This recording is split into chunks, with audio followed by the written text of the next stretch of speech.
You don't always remember what they say, but you always remember how they made you feel. Every single thing that stops us from our goals and our dreams, it starts with here. Meet Nick Santonastasso, a true powerhouse of resilience, an inspiring motivational speaker, and a successful entrepreneur. Nick turned his challenges into extraordinary achievements, rising as a globally recognized voice for overcoming limitations. He has built a thriving business focused on mental toughness and personal growth. As a dedicated bodybuilder, he proves that discipline and perseverance truly have no bounds. I think the one thing that we need to really dismantle beliefs are... If I wanted to do something, you figure out who's done it the best, and then you model that process, because success leaves clues. But what's so powerful about when you walk the steps and you self-illuminate your path is you've now paired up knowledge with experience, and that equals... Nick, welcome to the show. Thank you, my friend. Glad to be here. Great to have you. So Nick, as we always start, this show is about freedom, and I want you to let us know, what does freedom mean to you? It's a great question. Immediately what comes to mind is not only financial freedom, but liberation of trauma, liberation of beliefs and things that kept us shackled our whole entire life or from generations. So I think freedom for me is also financial, being able to do what you want when you want with the people you love, and having massive opportunities and being able to travel and do all the amazing things. But I think what's even more valuable is the freedom of the shackles that our generational trauma has put on us. I always believe there's always one person in the bloodline that changes the whole entire lineage, and I want to be that one. And so when you ask me what freedom means, it's freedom of all the trauma that the past has given me. And so when I move forward and have another lineage or have kids, that they don't have to go through the same thing that I did. Yeah, that's amazing. And one of the reasons I created this show, Freedom or Nothing, is because I realized over 20 years of entrepreneurship and coaching people that most people, when they see someone, when they've reached their outcome, they always, come back for an excuse, for a reason why they couldn't achieve that themselves. Maybe they were lucky, or come back to all the shackles that they've been, stuck with their entire lives. And I wanted to show the journey is the same for all of us. And looking into your story and looking into the journey that you've went through, I'm not, I'm like, I don't think there's another guest that would fit the objective of the show better than you. So I'm really looking forward to dive deep into your story. And I want to start at the beginning. Like, if you had to look into your life, if you had to look at your childhood as a movie, what would the title be and why? Wow. That's a great question. I would say the title would be The Little Boy Who Built Big Things Because He Never Felt Enough. And so looking into my childhood, just to give context to the viewers, in 1996, I was born like this, right? So I was born with a super rare genetic disorder. I was the 12th baby in medical history they've ever seen this happen to. I wasn't supposed to survive. All my organs were supposed to be messed up. And I was born and I came out 100% healthy. And the only thing that was affected were my limbs. So no legs, one arm with the middle finger in case anyone pisses me off. And I didn't really understand what was going on or that I was different. I was a very, pure kid. I think until you get tainted by middle school and high school. As you know, we both grew up in that school system. So the middle school and high school, kids become savages. And to be honest, I was just a very insecure, chubby Italian boy that wanted more out of life. I wanted women to like me. I wanted to have a girlfriend. I wanted to be in shape. I just wanted more. And if I look at it as an adult, I thought if I just built big things and big followers and big business and have a lot of money, that I'd finally feel loved. And you get to the point in your life where you realize that nothing materialistic will feel or fill your spiritual hole. And so, there's so many people. I was the kid as well that was like, money's going to save everything. Like, I'll never have problems when I have money. Like, how can you be not happy and you have all this money? Looking at successful entrepreneurs, and then you get the money, you're like, oh, this is what they mean. It doesn't change everything. And so I think looking into my life, and we can dive into those different facets or avenues, but looking into my life, the little kid who built big things because he didn't feel enough. So naturally, when you see other kids and, you would feel different. How did you internalize that? Did you feel that this, because when we have setbacks in life, we have two choices. One is we look at it from a victim mentality's perspective, and we use that to justify why we're not getting the things that we want. On the other hand, we use that as the fire to actually get the things that we want. And I've heard you say you wanted all the things that every other kid would want at that age. So what was it that kind of gave you that drive? For sure. I think it was a combination of the childhood and the way that my parents raised me. You know, I always mention that you can have all your legs and all your arms, yet still be handicapped and crippled by your upbringing, right? Mm-hmm. And so like we all have challenges. Some you could see and some you cannot see. And so my parents played a massive role in the sense of they would really just put things in front of me and force me to figure it out, right? They at a specific age, they wouldn't dress me. They would just be like, hey, figure it out. Or they wouldn't feed me. They would be like, here's a spoon, here's a fork, here's a rubber band, or like, let's figure it out. But they wouldn't always do all of the work for me. And that got me very solution oriented at a very early age. And I'm stubborn as well. So like I look at life as like a Rubik's Cube and I just can't put it down until I finish it. And so I'm very stubborn in that aspect. And so I think the upbringing really helped me. Also, I had an amazing community of friends. Like I want to make it clear, I wasn't like physically bullied, right? Maybe emotionally just from comments and stuff, but I wasn't physically bullied. But I think I'm 28, for 19 years of my life, I was a victim. Why am I born like this? Why do I have to go through the challenges? Why don't girls like me like, you know, they like you guys? Why am I not growing? I'm short. Like, why do they take me out of class early and you guys don't get out of class early? Why do they always try to give me extra time on tests, even though I have my full cognitive ability? Like all of these things. And so I was always blaming, you know, I was always pissed off and angry about whoever created me and why they created me this way. And I think my biggest pain was women. It was always women. You know, when you get into middle school and high school, everyone's boyfriends and girlfriends, and I felt like I didn't have the love or experience the love that all my friends were getting. And, you know, based off specific experiences that we have, we develop stories and beliefs about who we are and what we're capable of. And, you know, I've had specific moments where, you know, a girl had said a comment to me or made fun of me, and I took that belief and I ran with it and found all the evidence that I was disgusting. I found all the evidence that I'd never go to my junior prom or my senior prom. I'll never have a girlfriend. I never have a wife, and start stacking all the evidence that proves that I'm a terrible person. I'm disgusting and I'm unattractive. And so I think the pain, I had two choices. And the first choice was you either take your life, and you're not strong enough to take your life. You don't have it. You don't have it in you, Nick. Let's be real. You're not going to do that to yourself, and you don't want to be a burden to your family. And so your other choice on the flip side is to figure out how you can fall in love with this body, because it ain't going anywhere, right? You're in this meat suit with no legs of an arm, and it's not going anywhere. So how can you learn to enjoy it? And one of the ways that I learned to enjoy it was to get into physical activities like wrestling. We could talk about wrestling. I got into entertainment. I got into creating content, pranking, you know, all the different things. But it was the pain of hating myself that pushed me to become a greater version. And I feel like now as an adult, our intention is to build ourselves into the man that little boy needed. It's one thing to think about change, another thing to actually act on it. What was like the moment where you said, all right, you know what, this is enough? Was it something that someone said, or was it just a combination of all the pain and the rejection, as you mentioned? It's a great question. I agree. There's a combination of things. The one thing that stands out was the girl in the school bus story, right? And there I was probably about 14 years old, and I was on a school bus, and there was a girl to the left of me, and she was making fun of everyone. I'm like, here we go, you know, here she comes. And I look over to the left, and I look her in her eyes, and she looks at me and says, I don't even have to start with you. You're already too screwed up anyway. Look at you. And as a 14-year-old kid, I don't know how to process that. I don't know how to manage that. And I was like, maybe she's right. Maybe I am pretty screwed up, you know, and I basically took that belief from one girl and then just projected on the other girls and thought all the girls thought that of me. And from there, I was like, what can I do to get love from girls? And my older brother was a wrestler. All my best friends are wrestlers. And I knew like a lot, there was a specific amount of girls in the school who loved wrestlers. There was a specific amount of girls that like baseball players. And I was like, well, some market share, you know, maybe I could become a wrestler and get girls that way. And I think it's very interesting. If I look back at a lot of my decisions as a young man or even in my teens, a lot of them were driven by women. Yeah. And wanting that validation and that significance and that love from them. I think even some of my earliest tattoos, I was like, well, girls like guys with tattoos, you know, maybe I should get tattoos. And now that I analyze it.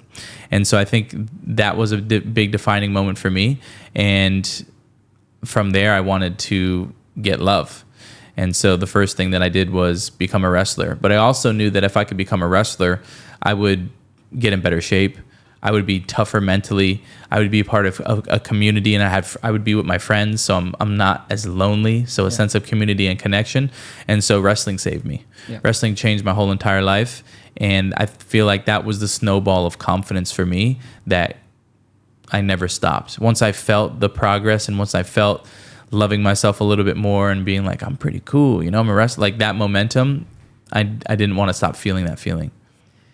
Man, it's when I grew up, I came to the States at the 12. I think the same 14-year-old girl that went to school, maybe she had a sister or something, because went through the same thing.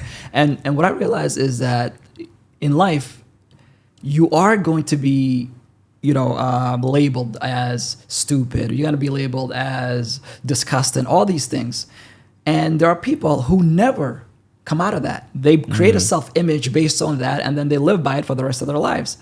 But at some point, you have to build the courage to put that to the test. Okay, maybe there were some lies. Maybe there were some of the stuff they were telling me was bullshit.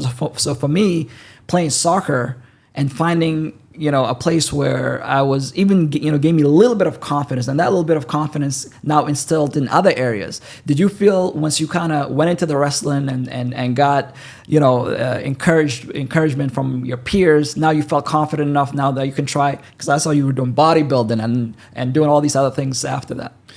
Yeah, that's a great question. I think the one thing that we need to really dismantle beliefs is just evidence. Yep. We need like one, bro. We need like one. 100%. Yes, it's in business. We need our first sale. Well, in relationships, the first girl or guy that like is attracted to you, whatever it is for you, right? It's like we need proof of evidence, and oftentimes we keep those beliefs pretty stable is because we're always focused or creating the evidence that those things are right. And that's why the brain's so interesting, right? Because the brain is the best detective, and it's always going to try to find evidence to prove yourself right. Yeah. And so, for example, if people are like, I always get the short end of the stick, they will find or create or snap the stick in half to prove themselves right. Or girls don't like me or they're not attractive. Even if they're not even talking about you, you pretend or you create that they're talking about you and they're giggling about you, whatever it is. And so the brain is really good about lying to prove itself right. And so for me, getting into wrestling, I got my first girlfriend. And I was like, wow, this works. Like whatever I'm doing, it's working. And this is evidence that if one girl can love me, there are probably a bunch of girls out there who find me attractive. And so I think the evidence thing really changed my life. But even now as an adult, there's always evidence that I'm not enough. And there's always evidence that I am enough. Even in your life, there's always going to be evidence that you're not good at this, or you're not attractive at this, or you can't achieve this. And we always have to shift to the evidence that we are enough. And so I think for me, it was the proof of concept, and it was the first piece of evidence. And I knew if I can get one, I can get many. I know that sounds bad, but it's like if one can love me, then I'm lovable by a lot of women. Yeah. I mean, like, this is one of the most powerful things I've heard someone say, because even though I've used this in marketing, so as a marketer, as a copywriter, proof always over delivers over claim. So most marketers who are not doing a good job, they make claim after claim after claim. But those marketers who know what they're doing is that they can actually prove their stuff. But how many times in life do we actually prove things to ourselves? Someone says, "Oh, you can't start a business." He might be right. She might be wrong. But how are you going to prove if that's actually true unless you take action?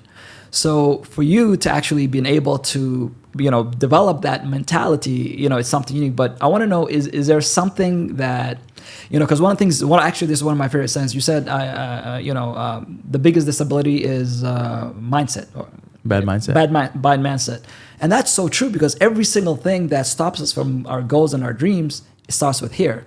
And how has this been played a role in your life? Yeah, absolutely. It's the very reason why the man with no legs but an arm is in better shape than 99% of the population. It's the reason why the man with no legs but an arm is living a more full life than people with all their arms and all their legs, is because I've spent a lot of time working on the brain. I've spent a lot of time working on the operating system. And so, for example, It's like even sports. We can go in sports, or we can go into companies, or like a sales team. You can put a whole sales team in the same room, give them the same closing script, the same lines, and only a few will perform. It's not the mechanics that gets in the way. It's typically the beliefs of the individual, what they believe in, what they think they're capable of, what they think they're worth. All those different things go into what they're going to achieve in life based on their psychology. It's the same thing in sports. You can have the same coach, right, with the same strategies, the same drills. Maybe a few will really exert during the drills, and some will excel. And then there's always people that suck on the team, right? And so that's what I feel like is my superpower, is understanding, like, I can get the mechanics, but if I can have a really dialed in mindset, belief system, evidence, proof of concept, things that keep me sustainable through the ups and downs, then I'm going to win. So I'll give you a few examples.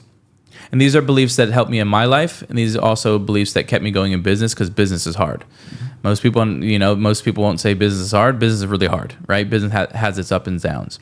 The first belief that really changed the quality of my life is that most people aren't willing to suck long enough to be great at something. So if I can just go through the season of suck until I get that first yes, or until I get the evidence, I'm going to be way better than most people, because most people don't want to go through the awkward phase. Talk about communication. Nick, were you always this great of a communicator? No, go watch my old YouTube videos. They were terrible. Yeah. But I was willing to suck long enough to be great at it. Same thing in dating. You're going to suck in the beginning. You don't know what you're doing. And then are you willing to suck long enough to be great at it? So that's the first thing. The second thing, one of the greatest beliefs is everything is either working on you or working for you, but it's always working. So many people want a specific outcome and they don't get the specific outcome that they want. And they're like, it's not working. It's like, no, it's forging you. It's building you. It's cultivating you. And so everything's working. The other one that I got from my mentor, Myron, is disruption always follows intention. Now, what does that mean? Well, that means that anytime that you're going to be intentional about creating, about serving, about upgrading your life, about dating, about building a business, there's always going to be disruption trying to bring you down. Most people, when they experience a problem, it's their indicator to run, or they're not doing the right thing. But what if you shifted the meaning, and every single time that you experience a problem, this was your indicator from your creator that you were actually moving in the right direction? Would you welcome problems more? Would you welcome disruption more? Would you be more grounded in the moments of chaos? And so these are just a few examples of belief systems that allowed me to get to where I am, because I don't have bigger muscles than you, and I'm not taller than you, and you could probably run faster than me. But when it comes to the mind game, I know what's going on. And that's my biggest superpower. One of the things that always pushed me is also, I know it's going to sound harsh, but it's revenge, right? And some people say to me, what keeps you going? Why are you so hungry? I mean, you've done a lot. Is it your kids? Yes, I love my kids, but that's not the reason. Is it your wife? Is it they're all part of it. But the thing that always I go back to whenever I feel like, I'm not hungry anymore, I want to be complacent, is the voices of people who didn't believe in me, is the teacher that told me, and this is serious, like I had a teacher who told me in 10th grade for the rest of the year to sit in the back of the room, and she gave me an F. And I would just sit in the back of the room and I just sucked all that pain in. How has that played a role for you? It's a great point. I think revenge and stubbornness are two massive drivers. Now that you've brought it out of me, I'll give you an example. When we started business, when I started speaking about 8 years ago, not directly to me, but we'd hear chit chats of like, he'd never be over a $5,000 speaker. He only gets stages because he's disabled. He's not tactical enough. What does a 21-year-old know about business? He has no business experience. And that hurt. All of that stuff hurt. But what I did was I used it as fuel. I was like, I'm not tactical enough. I'm going to dig my well of knowledge so deep where you can never shut me up. And I know way more than you. I'm never over a $5,000 speaker. Okay, great. Now I'm sitting here with a $50,000 rate for a keynote, right? And so I agree. Revenge was a big one for me because I like to prove people wrong. And I think from the moment that I came out of my mother, they handed a big list to my parents of all the things that I wouldn't be able to do. And so I think from even the moment I was born, before I can even conceptualize what was going on, I was always counted out. I was always, he wasn't going to make it. He can't dress himself. He can't feed himself. He'll never be independent. I was always the one that they counted out. And so now that you think about it, revenge was a massive, massive part of getting back. And I think also even with women too, it's like, oh, you don't like me? I'm gonna become jacked. Yeah. You know, I'm gonna get in really good shape, and I'm gonna get so of high value that if you ever try to talk to me again, I'll never give you the time of day, kind of thing. And so maybe that's not sustainable, but it helped me get to a good period of my life. And so I think revenge, having a chip on my shoulder, being stubborn, being optimistically delusional. You know, I think that's a big one as well. Is like I'm optimistically delusional. Even when I was 20 years old, I was like, I'm the best speaker in the world. Yeah. Even when I wasn't, you know, but that belief helped me push and help me have certainty, help me have confidence. And also the whole tactical thing. I've dedicated 8 years of my life to psychology, to communication, to human behavior. And now I'm like a jukebox. It's like my students ask me something and I just know it because I was that little boy who wasn't tactical enough. So I agree. Definitely revenge. Also, you know, my business partner, we would write down names, or we would leave meetings. Like someone would tell us no, and we'd be like, okay, great. You know, we remember them, and that would always fuel us to go to the next meeting and to go to the next meeting or to get the deal because maybe someone didn't want me on their speaking tour, or didn't want me on their podcast, or they didn't think I was good enough. And we'd always have those names and remind ourselves that, just wait. Yeah. You watched The Last Dance with Jordan? No. Yeah. So it's I think it came out during COVID. It was his documentary, and there was a lot. I mean, it's a great documentary. But one of the things that stood out for me was how Jordan looked for people to disrespect him, and that was his key motivator, right? Like when somebody would say, "Oh, you know, you're not gonna score on me today," or so and so is the top MVP candidate. So the entire series, one of the main focuses, you know, when Jordan did, I quote, you know, he took it personal. So the moments that Jordan took personal, and then you'd see the line come out of him, and people don't realize how much of a gift it is when people tell you can't do something. That literally is the universe giving you a gift, like, hey, you have all this massive potential. God has gifted you with the brain, with the ability to critically think about problems, with the, you know, having fire in you. And this is a moment where you can, because you feel that pain, right? Whether you like it or not, when someone disrespects you, when someone says you can't do something, you feel something. Yeah. But why do you think some people just let that suck in and believe that person and just accept that that's their fate? It's a great question. I think it comes down to the way that they grew up, and they probably experienced a lot, or they watched, and this is like pretty deep, but they watched their parents go through the same thing and saw how they reacted. It's like mom was talked down to and she doesn't follow her dreams. You know, that's just the way life is. Or, you know, dad was talked down to, and dad had dreams, but he didn't really go for them. He just played the safe role, whatever that is. And so I think, you know, growing up, most is caught, not taught, right? And so we watch it, and I think we can watch how people around us handle those situations, and we don't have evidence that there's another path, right? And so until you find someone that did it the other way, right? I think that's why like documentaries or something like that could be so powerful, because what if a kid's watching that and he's like, oh, you can actually use that as fuel? Like, I don't have to accept that. I don't have to bow down to that. I can go the whole different other way. And so sometimes, and that's my compassionate side. I think my answer a few years ago would be more direct and call people stupid and you're like, what are you doing? But now I just understand that people only know what they know. And they only are exposed to what they're exposed to, and they're doing the best they can with what they know in their conditioning. And sometimes they just don't have evidence that the other path is possible. And so go find the evidence. You know, there's actually a nerdy way. You know, we're in 2024, and I was using this on, you know, some of my students. I was like, we can dismantle all of our beliefs with ChatGPT. And how you do that is basically write down who you are, you know, what you're, as descriptive as you want to be, and write down your limiting belief or your limiting story. Well, I can't have a relationship that's spontaneous but also supports me in business. You know, like whatever your limiting belief is. Yeah. And then say, can you compile me real life evidence of people who have a relationship that is spontaneous yet supports business, fictional characters, real characters, celebrities, people who are poor, whatever it is. And it'll just spit out all the evidence. And so now we really don't have any excuses, because a computer can find evidence to prove that you're just whiny and it's a fake story and it's not real. Yeah. But yeah, I think the whole evidence thing though. Yeah. And some people, they just don't have the tools yet, right? You know, we talk about the law of exposure. Once you're exposed, you can never be unexposed. Like, just people don't have the tools or the capacity. Yeah. Like I'm the only one in my family who is the crazy one who built a business.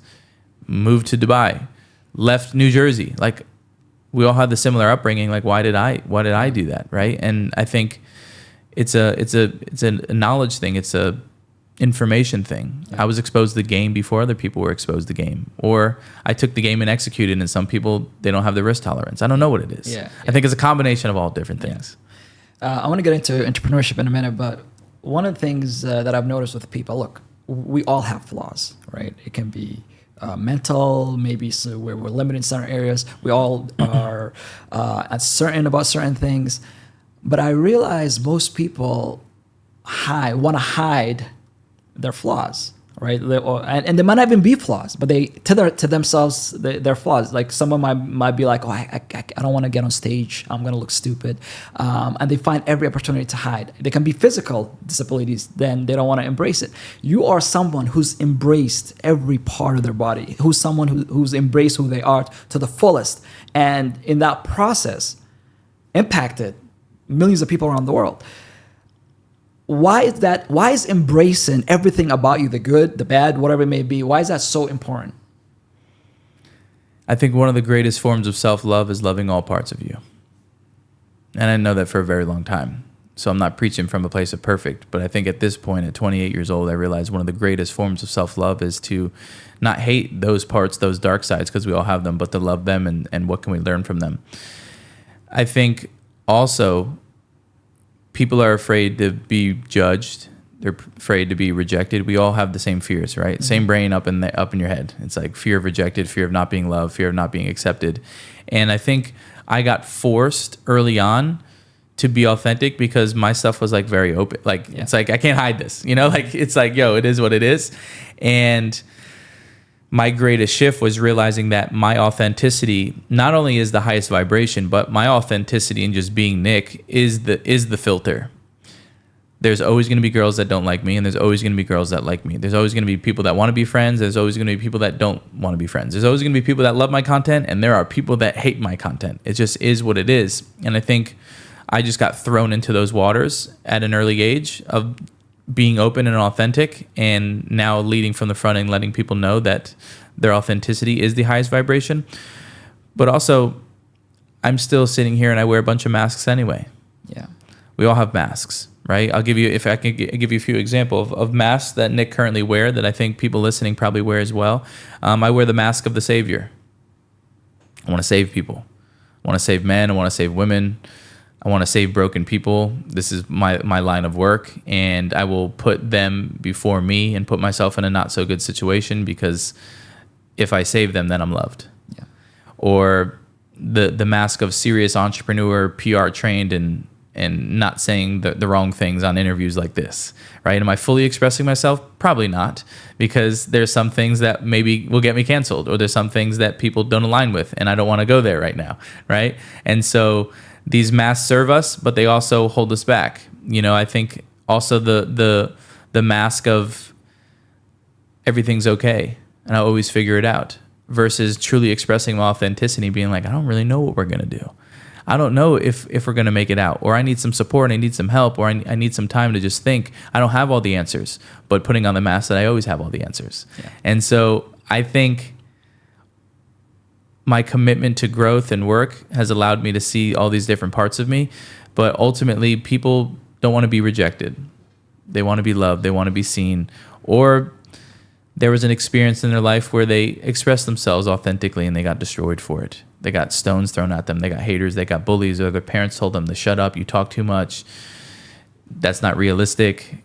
Get a real job. All the things, right? And so I think people are on their own path.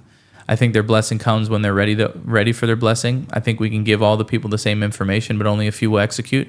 And I'm just going to love people for where they're at. And if their hearts are open and their minds are open and their souls are open, maybe they'll listen to this podcast and make a change. Yeah. But if you don't, we still love you anyway. Yeah. And it's one thing that's so true, because everybody is on a different journey, and two people can get the same information, and maybe this person, it might not sink in today, but 6 months from now, then it will resonate. But if you're continuously searching, if you're continuously, looking for the solution, at some point you will figure it out. I think the biggest issue that I see is people that just come to a place in life where they just say, That's it. Nothing is going to get better. Nothing is going to change. This is who I am. And I've seen that. And it's really the saddest thing and some of them are family members. Some of them are the closest people to us and we love them. And there are people I just want to shake me like, no, this is not the way, it should be. And the other thing that I've always found interesting is that people have a lot of fears that stop them, right?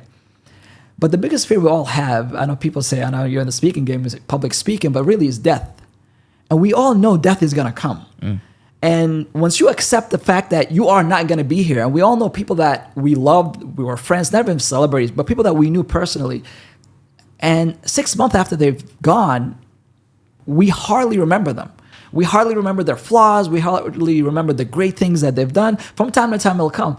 So we have this thing in our mind that we are the center of the world. We are the center of attention because we are the center of our own world. And every little thing that we do is magnified. And because of that, we don't take much risks. We become afraid. We get on a shell and live life. And then the sad thing is there comes a day, whether you're 50 or 70 or 80, that you're like, shit, man, did I get it all wrong? And for me, you might want to call it regret minimization. This is like one of my biggest fears. I don't know, at one point, if you ever said like, Nick, whether, because, even the title that you gave me about building big things, I mean, it just seems like this is something that beginning with the end in mind, and you're looking back in your life and you're like, this is all the things that I want to achieve. And I'm going to do whatever it takes and go through the humiliation, and go through the failures and go through all the obstacles. But ultimately, I will figure it out. 100%. I'm glad that you brought up death because it's been a massive subject for me. Almost so much where my team's like, shut up, stop talking about that. You're like, I don't want to pull anything into your life here.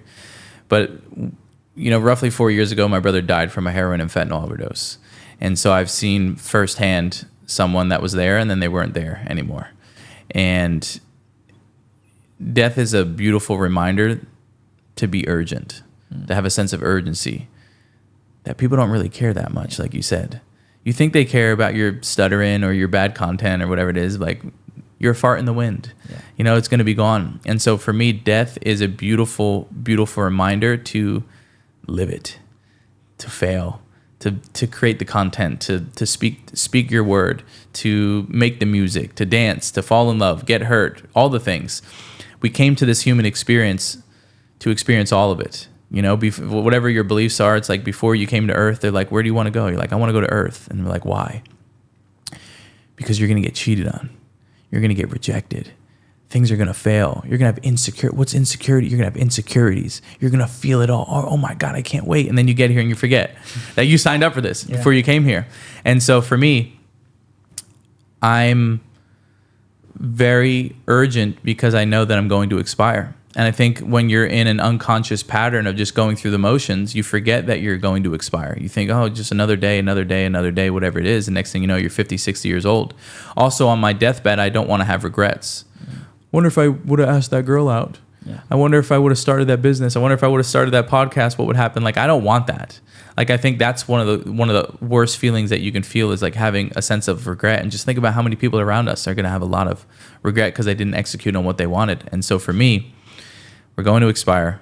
Just do it. Just create it. Just fail. Just experience it all. And I'm a big believer in leading from the front. And so I want other people to chase their dreams, but I can't tell you to chase your dreams if I'm not chasing my dreams. Yeah. And this happens in family dynamic with moms and dads. Billy, yeah, chase your dreams. Well, what about you, Mom? You quit when you were 20. Yeah. You quit when you were 30. I know you have kids. You're leading from the front. They're seeing you do your podcast. They're seeing you create content. They're seeing you change people with your communication, bro. I want to acknowledge you for that. Like, you're the dad that's chasing the dreams. And they're going to know that it's possible because you did it. You're doing it every single day. And so, yeah, death is a worthy opponent. I also believe, though, that it's probably not as bad as we think it is. Yeah. I think it's an illusion. Yeah. And this 3D world isn't really real. Your brain has never left your head. Yeah. So how do we know that this is all real? Yeah. What if The Matrix wasn't a movie, it was a documentary? Yeah. 100%. 100%. Last night I was in my son's basketball game, and I was sitting next to my wife and her friend, was also the coach's wife. So my son was taking pictures, and he was on a camera, and they're like, look, just like his dad, he loves the camera. And here's the funny thing. I looked at her, I'm like, if you only knew how much I dislike being on the camera, how much I feel so uncomfortable talking to the video or doing the podcast. But I do it despite of that because I look at the value it can bring. I mean, having you and your message and the people that are going to be impacted by this, that to me outgains my insecurity, my, uncomfortness about actually doing it. And the reason I bring this up is because people think that doing, you've heard it, do what you love, do what you're passionate about. I mean, I think there's truth to that.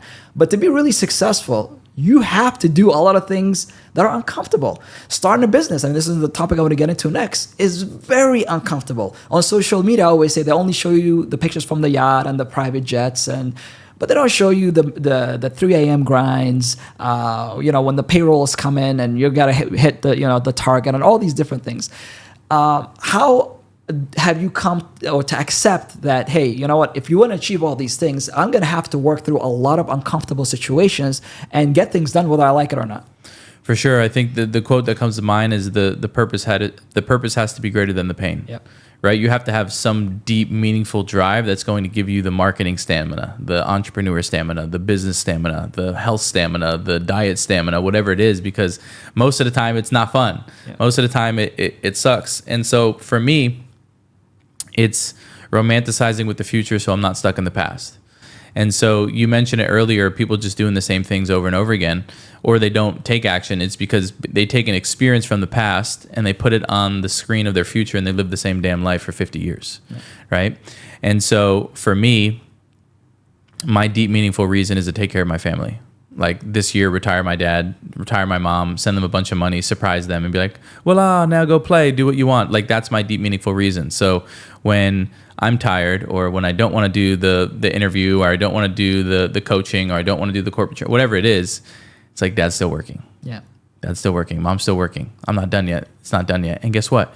When they're retired, the goalpost moves anyway. I figure out a more deep, meaningful reason of why I'm doing what I'm doing. Maybe it's kids. Maybe it's the lineage. Maybe it's who knows, right? But the purpose always has to be greater than the pain. And I love the way that you view that as like, I have to put aside my insecurities. I have to put aside my things that are blocking me because of the end goal in mind. And the end goal is way more important than my feelings that I'm feeling in the very moment. And so I totally agree. You have to have a deep, meaningful reason of why you're doing what you're doing. And a great way to identify that is to be a little kid. You know how kids are always like, why? Yeah. Just ask why.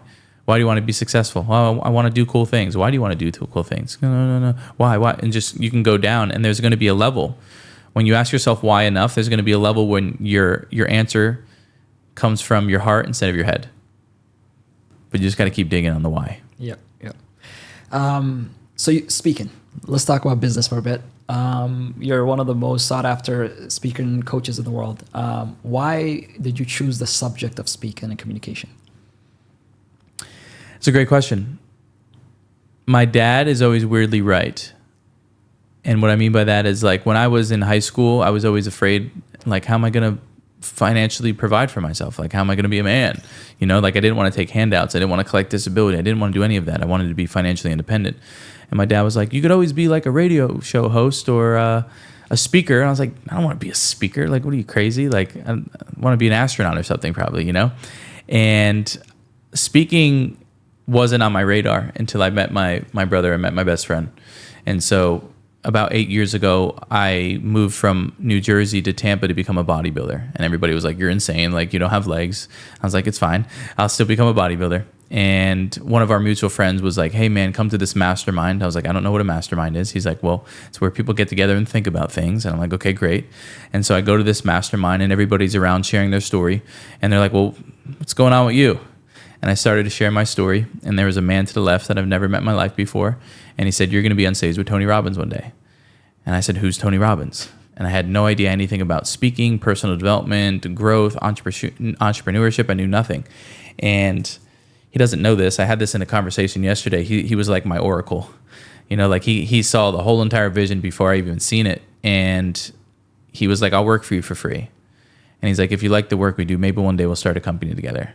And I was like, this is insane. I don't really know what's going to happen. 2 weeks later, he called me. He was like, you need to quit I had one job.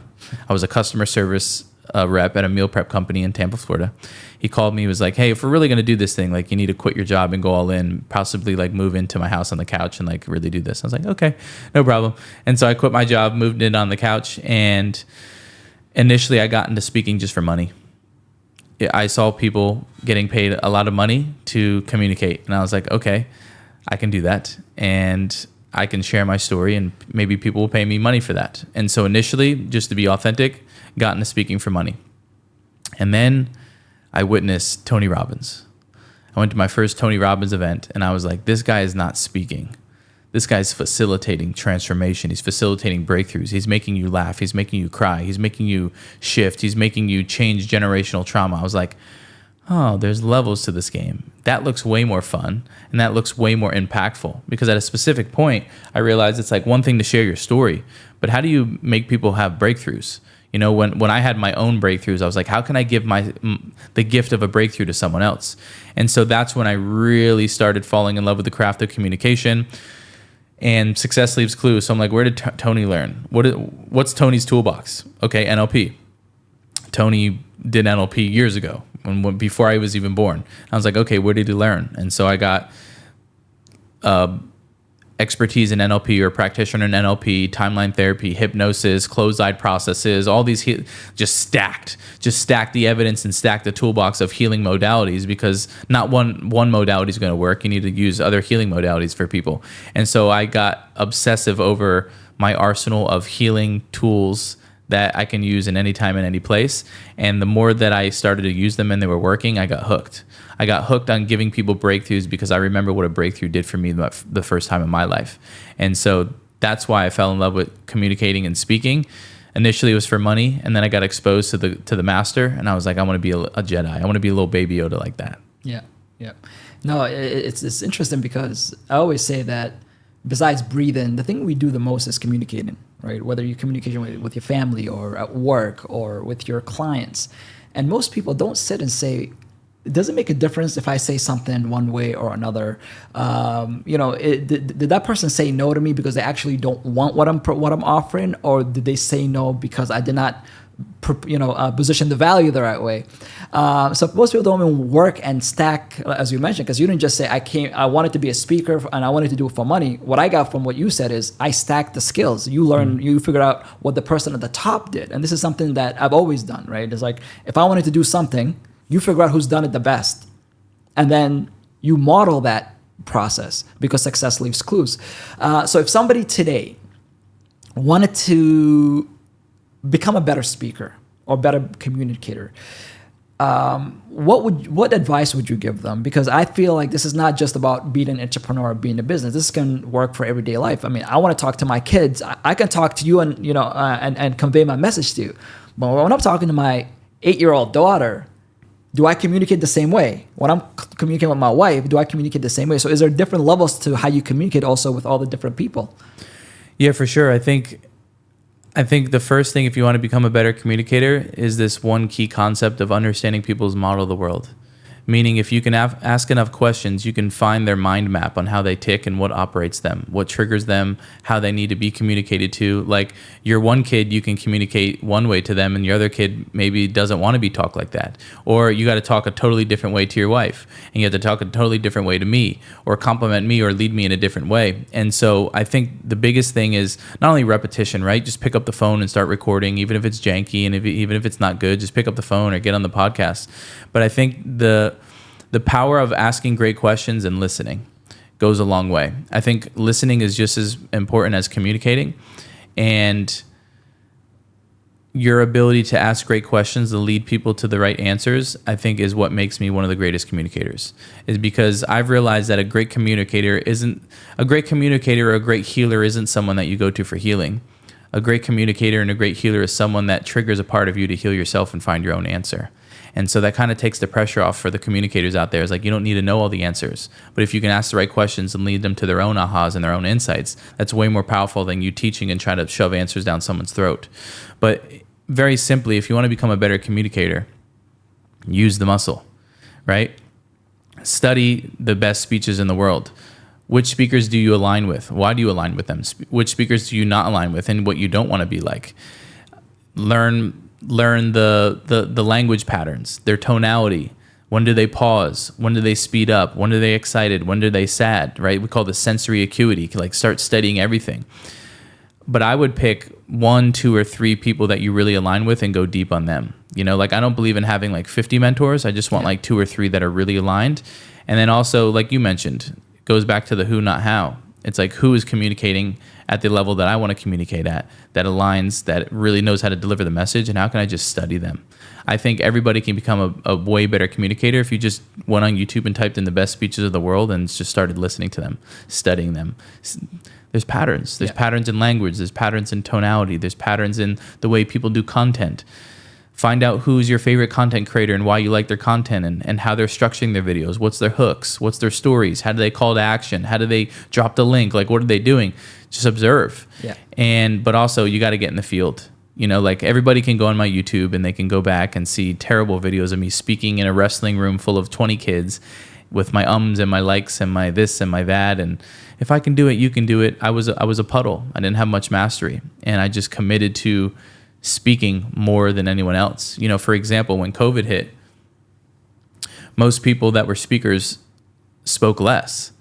Well, I created an inner circle where I spoke more. I was teaching every single Monday, and still to this day, I still do my Monday call. That's probably 250 Mondays of teaching. Have you taught 250 Mondays of teaching?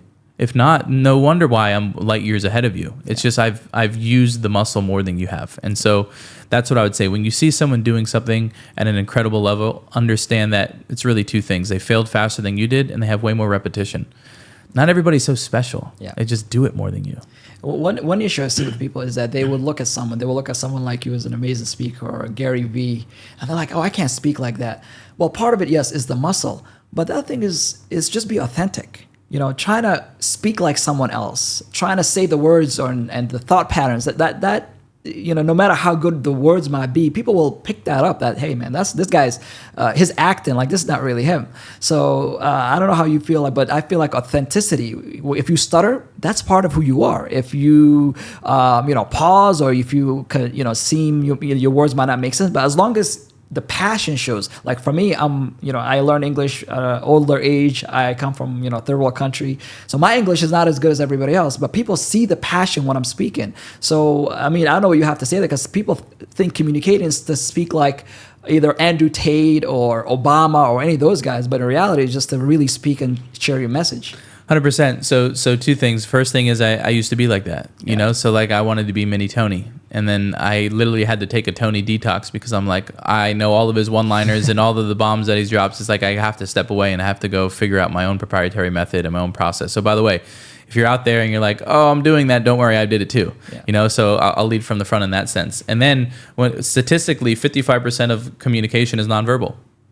It's not even the language you use or the words you say. It's how you say it in your physiology. And so we know whoever is most certain always wins.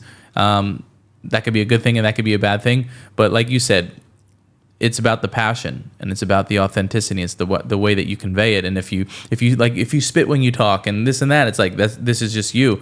But it's wild to me that 55% of communication is nonverbal. It's all about how you say it, your physiology. And for communication, if you're authentic, you're going to make people feel something, feel something good. Because great speakers, you don't always remember what they say, but you always remember how they made you feel. And so physiology, certainty, confidence, right? And I think authenticity also comes into knowing exactly what you're talking about. Who would have thought? It's easier to talk about things that you actually study and you actually know. And so if you don't feel as authentic, if you don't feel as certain, maybe you just need a little bit more preparation, a little bit more reps, and a little bit more knowledge. But just start speaking your mind. And I think when it comes to content and communication as well, just throw a bunch of things out there that are authentic and see what resonates. Like I feel like short form content is like playing the lottery, and it's free. And you never know what's going to hit, and you never know what's going to land, and you never know what's going to miss. But every day that you put out a piece of content and you communicate something, you have the ability to go viral or for someone to see it. And so just post. And I think that's another thing is we don't post because we don't think anyone's going to watch the video. We don't create the YouTube channel because we're like, no one's going to subscribe to me. And that's the pattern of giving energy towards undesirable outcomes. You're already losing. You're already picturing yourself losing before you've started. You know, the great example is people saying like, I have writer's block. You don't have writer's block. You just don't believe the book is going to sell once you write it. Yeah. So a friend called you and he said, hey man, you need to go all in, right, in the business. Today, you're one of the top speakers in the world. But can you walk us through the journey? Because I'm sure there was a gap where I'm sure there was a bit of struggle. You had to figure things out because you became from working for somebody to running your own business. So what were some of the challenges you experienced? Yeah, great. I would say the first one is the first challenge is being poor. You know, so we were broke. I was living on his couch, and so I would commend our level of resourcefulness. Like my first Tony Robbins event, it was 3 of us and they had to pitch in for my ticket and then 2 others volunteered, right? So levels of resourcefulness like that. But I would say a few challenges that we've experienced. The first one, people not taking us serious because no credibility, right? And I think the way that you combat that is if people don't take you serious or they don't feel like you have credibility, offer your service for free in exchange for evidence, in exchange for a testimonial. And so I did a lot of things for free. Let me speak for your team for free. Let me speak for your school for free. Let me get some content. And then you can package and position that content and it looks like you have credibility. Another thing was, and this is a little hack too for those that are starting off in speaking and building is, and I actually learned this from Steve Jobs. When Steve Jobs created Apple, he would make himself bigger than what he was. Like, oh, call the HR department. And it was like his buddy on the other line, you know, like they were the frame, the art of the frame. And so when I started off on speaking, instead of me reaching out to people, my business partner would reach out and be like, this is Nick's manager. Like, oh, he's got a manager. So it's the art of the frame. It makes me look more established than what I was, even though he was my manager. Yeah. But it was like, it's way better for him to respond in that frame versus me to respond in that frame. So I think challenges, being broke, I would say, at least for me, legal stuff, like having the right contracts and the right lawyers and the right people that advising you, because in business, if you do things messy, it could really burn you. It could really burn your reputation. You know, one bad scene could mess up the whole movie. And so I think finding the right people was a big challenge as well. Finding people that were in it for long term and not in it for other motives. I think that's a big one. Other challenges, at the time, it was 3 of us building the company, and so 3 men, that's difficult, right? We all have leader characteristics, alpha characteristics, you know, bumping heads, and so there was a lot of crying, a lot of fighting, a lot of lack of communication and harboring emotions, so we wouldn't work through things and it would build up and just snap in a car ride or snap in a meeting. So I think lack of communication was a big challenge. I think the big challenge of sacrificing things that we really love to do as 20-year-olds, you know, in our 20s. It's like I definitely didn't party as much as most people. I didn't drink as much people. I didn't travel and do fun things as much people. I was more traveling for business. And then also a big sacrifice was I didn't see family as much as most people would see their family. Mm-hmm. And so I think these are a few challenges that came to my mind. But my purpose was like, I'm going to sacrifice now so my family can have anything they want. But I didn't see my family a bunch. Yeah. You know, we didn't go on vacations a bunch. For vacations for us was just working in a different environment. And now it's the same thing, but, you know, we're a little bit more grateful for it. And what else? Big challenges like when COVID hit, destroyed the first business and had to pivot and create a digital company, you know, online products, online services, courses, masterminds, almost going bankrupt, having to take out a disaster loan to float us. What else? I mean, there's a big book. Let's see. Not managing money right, spending too much money. I think the more money you make, the more money you spend. And if you don't manage your money, you're like, yo, where's all the money that we made? It's gone. Exactly. I think also, especially as the artist and as the talent, making sure that your terms and agreement with your profit shares or your equity in play is sustainable and it actually makes sense with what you're doing and the time that you're investing into the business. But money problems too. Yeah, money problems, spending problems, budget problems, people problems, scaling problems, all of them. Yeah. And I'm sure if we had another 2 hours, you'd continue. And the thing is, most people, if they even start, they won't go past the third problem or the first problem even. Is it your big reason why, what kept you going? And is that important to continue? Because obviously there's going to be problems. There's always going to be, being an entrepreneur is all about solving the new problem after the next. So how do you continue to, keep moving forward? Yeah, our little inside joke is like, what's the alternative, Nick? You're going to go back to a normal life? You're going to go back to maybe and this sounds aggressive, but back to a 9 to 5 and like having to ask your boss for vacation and having someone lead you and tell you what to do. I've already experienced the freedom. And I think if you can just get a taste, you'll never go back. And I know that sounds so hard to do. It's like if you can just get your first sale, or you can just get your first paid engagement, or you can just get your first trip where they pay for you. Like those were the little things that it's like once you experience, you cannot go back. And so for me, I'll die on the hill. I'll die on the hill. There's no alternative. And it's like the analogy of the man in the arena. I much rather be the man in the arena getting killed or getting cheered for, depending on the season of business and season of life, rather than being in the sideline being like, I wonder what it would be like to be the man in the arena. And I think the only people that hate on the man in the arena are the people in the stands. And so that's what I tell my people all the time is just get in the game. Yep. And the truth is right now, there are people doing exactly what you want to be doing, and they're not even as good as you. Absolutely. They don't even know as much as you. They don't even have their systems in place. They don't even know what they're doing, but they're executing more than you. Yeah. And this is one of the main things that I always talk about, because for most of the last 15 years, my business has been to work behind a brand. So there'd be the face, they'll be on the camera, they'll be doing all these things. I'm the strategist behind it. So you know Dane Kennedy. Yep. Yeah. So one of the first things was my first mentor actually. I started working with him. He was a big guru in the dental market, and I was his right hand person running the business. And he tells me, hey man, like, come with me. We have this platinum mastermind. It's the highest level of mastermind that Dane offered at the time. And you've got all these big guys that I've known that even someone like Russell, they were like on one level behind at the time. They were just new in the game. So the first thing that everybody started talking about was problems and life problems and uncertainties and all these different things. Remember, this is my first time I'm being exposed to multimillionaires. Till that moment, I had this concept that people who are really rich and who are really successful, they have some special DNA that God did not give to normal people like us, and they don't face any problems. They have everything figured out. That's why I am not where I need to be.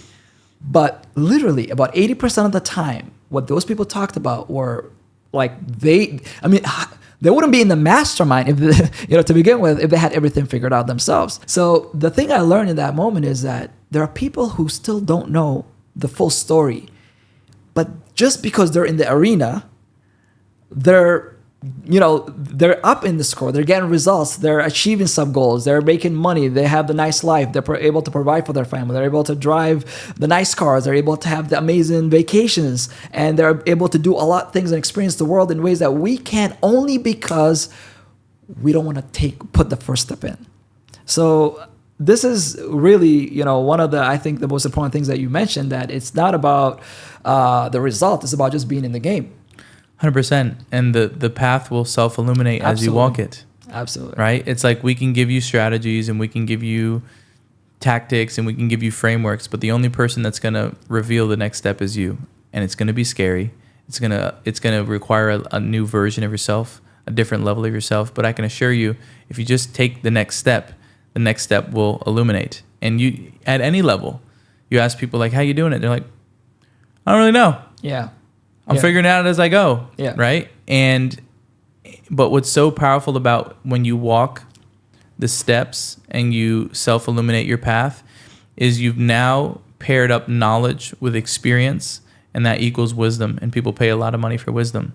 People pay you and I a lot of money because we have the knowledge, but we applied the knowledge, got the experience that we want, and now we have wisdom, which is invaluable.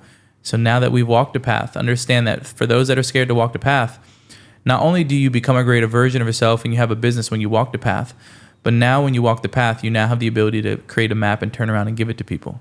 Absolutely. condense time for people. Absolutely. And I think people need to give themselves permission.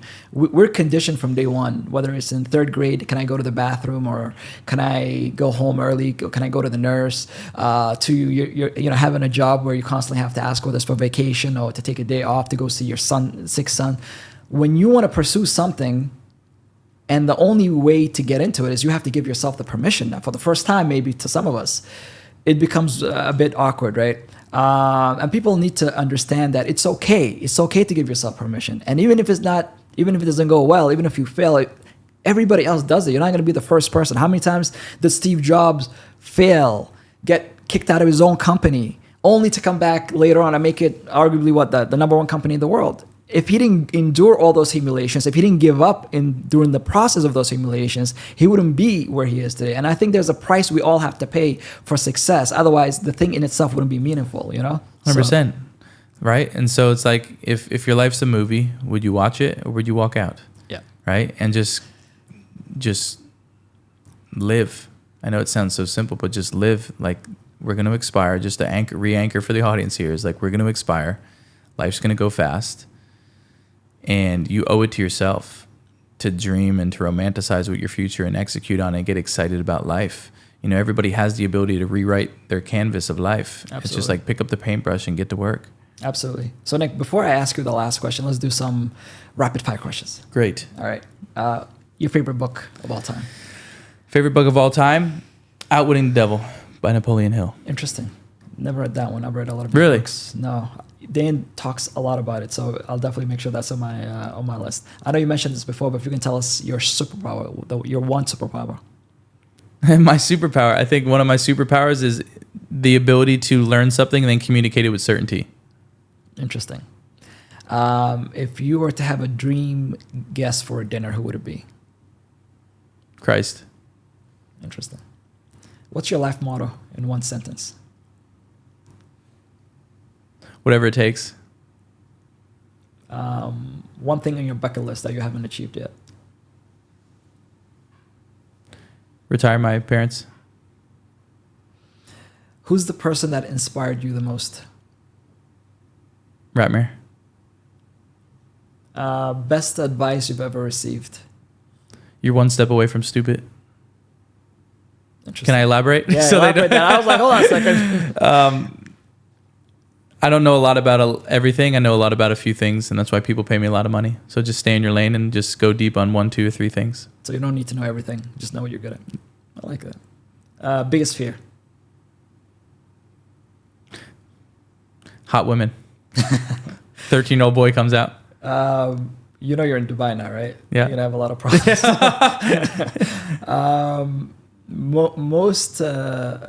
No.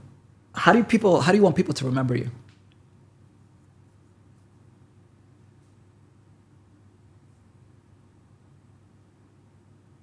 As the most interesting man in the world. That he was a speaker, he was a music artist, he was a rapper, he was a singer, he was a content creator, he was a great dad, a great father, great brother, savage in the gym. I just they're like, how did he do, I just want them to be like, this doesn't make sense. Yeah. A business philosophy that you find others might find a bit unconventional. Say it again. A business philosophy or business approach that you have that others might find a bit unconventional. Unconventional.